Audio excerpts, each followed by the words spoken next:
انسان کا کردار صرف مٹی کا وحشی ہے جو لوگ آخر کار دنیا کے لالچ کا سودا کرتے ہیں۔ انسان کی حیثیت صرف اتنی ہے کہ نہ اپنی مرضی سے آیا ہے نہ اپنی مرضی سے جائے گا۔ تدفین کے ایک دن کے بعد یعنی ٹھیک 24 گھنٹے کے بعد ایسے کیڑوں کا ایک ٹولہ انسان کے آندوں میں جوش میں آ جاتا ہے جو مردہ جسم کے بیت الخلاء سے باہر آنے لگتا ہے اور ناقابل برداشت بدبو بھی پھیلنے لگتا ہے، جو دراصل کیڑوں کو دعوت دیتا ہے۔ ان کا پیشہ اس اعلان کے ساتھ ہی بیچو اور دیگر تمام حشرات انسانی جسم کی طرف پڑنا شروع کر دیتے ہیں اور انسانی گوشت کھانا شروع کر دیتے ہیں۔ 3 دن کی تفتیش کے بعد سب سے پہلے ناک کی حالات بدلنا شروع ہو جاتے ہیں۔ 6 دن کے بعد ناخن گرنا شروع ہو جاتے ہیں۔ 9 دن کے بعد بال گرنا شروع ہو جاتے ہیں۔ انسانی جسم پر بال نہیں ہوتے اور پیٹ بولنا شروع ہو جاتے ہیں۔ 17 دن کے بعد پیٹ بڑھ جاتا ہے اور دوسرے حصے باہر آنے لگتے ہیں۔ 60 دن کے بعد مردہ کے جسم سے تمام گوشت ختم ہو جاتا ہے۔ انسانی جسم پر کشتی کا ایک ٹکڑا بھی نہیں رہتا۔ 90 دن کے بعد تمام ہڈیاں ایک دوسرے سے الگ ہو جاتی ہے، مٹی میں مل جاتی ہے اور جس شخص کو دفن کیا گیا تھا وہ ختم ہو جاتا ہے۔ تو میرے دوستوں اور عزیزوں، غرور، غصہ، لالچ، دشمنی، حسد، کیڑے، عزت، وقار، نام، مقام، بادشاہت کہا جاتی ہے۔ دنیا میں غرور کرنے والوں کی ہی حیثیت ہے۔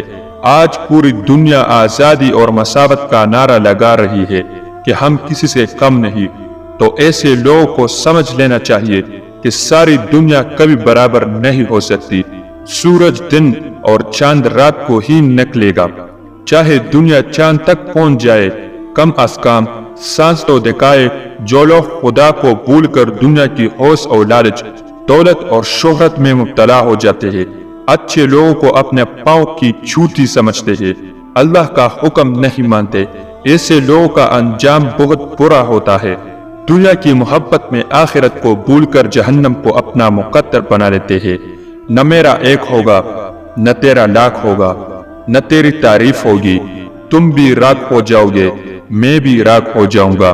رسول اللہ صلی اللہ علیہ وسلم نے فرمایا، 2 بھوکے بیڑے جو بکریوں کے ریوڑ میں رہ گئے ہیں اتنا نقصان نہیں پہنچائے گا جتنا آدمی کے مال اور عزت کا لالچ اس کے دین کو پہنچاتا ہے۔ رسول اللہ صلی اللہ علیہ وسلم نے فرمایا، بکریوں کے ریوڑ میں 2 بھوکے بیڑے چھوڑنے جانے سے اتنا نقصان نہیں ہوگا جتنا آدمی کے مال اور حرض سے اس کے دین کو ہوگا۔ رسول اللہ صلی اللہ علیہ وسلم نے فرمایا، بھیڑ بکریوں میں آزاد 2 بھیڑیں ان کے لیے اس سے زیادہ تباہ کن نہیں ہے جتنا کہ مال اور عزت کی خواہش اس کے دین کے لیے ہے۔ ان احادیث سے معشوق و حرص، لالچ کی محبت اور الفت کا وہ حسن ختم ہو جاتا ہے جس میں کسی کی جان کو تباہی سے نہیں بچا سکتا۔ آج امت سے فتنے سے بدقسمتی سے آج چار ہے اور اس کی دیوا کا یہ عالم ہے کہ آج بدامنی کی فضا اور شدید اخلاص کے یہ امت اور اس کی دین چمتین شکار ہے۔ ان کے وجود میں ہونے کا ایک چہرہ مال اور شان، ایک تعلقات میں تبدیل کی وجہ آہستہ آہستہ تقسیم کی جا رہی ہے۔ اس دنیا میں کوئی اپنا مرضی سے نہیں آتا اور کوئی اس کی مرضی سے نہیں جاتا۔ جو اپنی مرضی سے کرتے ہیں ان کے بس اتنی ہی حیثیت ہے۔ آج ہر طرف سے یہی آواز آ رہی ہے، میری زندگی میری خواہش۔ کسی نے پیسے دے کر جان نہیں خریدی اور موت کسی نے نہیں خریدی۔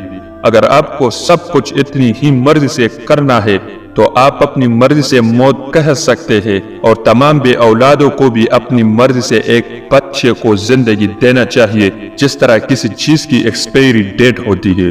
ہر چیز خاک ہو جاتی ہے۔ انسان کی کیا حیثیت ہے؟ مٹی سے بنی مٹی میں دفن ہو کر مٹی بن جاتی ہے۔ 5 یا 6 فٹ کا آدمی قبر میں جا کر بے نام نشان بن جاتا ہے جو دنیا میں اکڑ کر چلتا ہے۔ قبر میں آتے ہی اس کی حیثیت صرف مٹی رہ جاتی ہے۔ اس لیے انسان کو اپنی ابدی اور ابدی زندگی کو خوبصورتی اور پرسکون بنانے کے لیے ہر لمحہ فکر کرنی چاہیے، ہر نیک کام اور عبادت میں اخلاص پیدا کرنا چاہیے، اور انجام کی دعا کرنا چاہیے۔ اللہ ہم سب کے گناہوں کو معاف فرمائے اور ہمیں نیک عمل کرنے کی توفیق عطا فرمائے، آمین۔